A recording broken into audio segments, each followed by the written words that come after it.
መዝሙረ ዳዊት ምዕራፍ 5 አቤቱ ቃሌን አድምጥ፣ ጩኸቴንም አስተውል። የልመናዬን ቃል አድምጥ፣ ንጉሤና አምላኬ ሆይ። አቤቱ ወደ አንተ እጸልያለሁና በማለዳ ድምፄን ትሰማለህ። በማለዳ በፊትህ እቆማለሁ እጠብቃለሁም። አንተ በደልን የማትወድድ አምላክ ነህና ክፉ ካንተ ጋር አያድርም። በከንቱ የሚመኩ በዓይኖችህ ፊት አይኖሩም። ክፉ አድራጊዎችን ሁሉ ጠላህ፣ ሐሰትን የሚናገሩትን ታጠፋቸዋለህ። ደም አፍሳሹንና ሸንጋዩን ሰው እግዚአብሔር ይጸየፋል። እኔ ግን በምሕረትህ ብዛት ወደ ቤትህ እገባለሁ። አንተን በመፍራት ወደ ቅድስናህ መቅደስ እሰግዳለሁ። አቤቱ ስለ ጠላቶቼ በጽድቅህ ምራኝ፣ መንገዴን በፊትህ አቅና።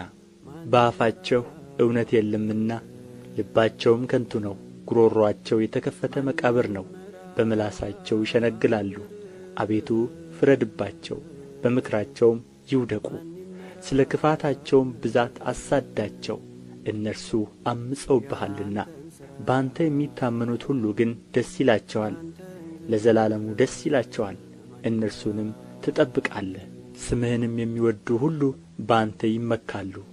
አንተ ጻድቁን ትባርከዋለህና አቤቱ እንደ ጋሻ በሞገስ ከለልኸን።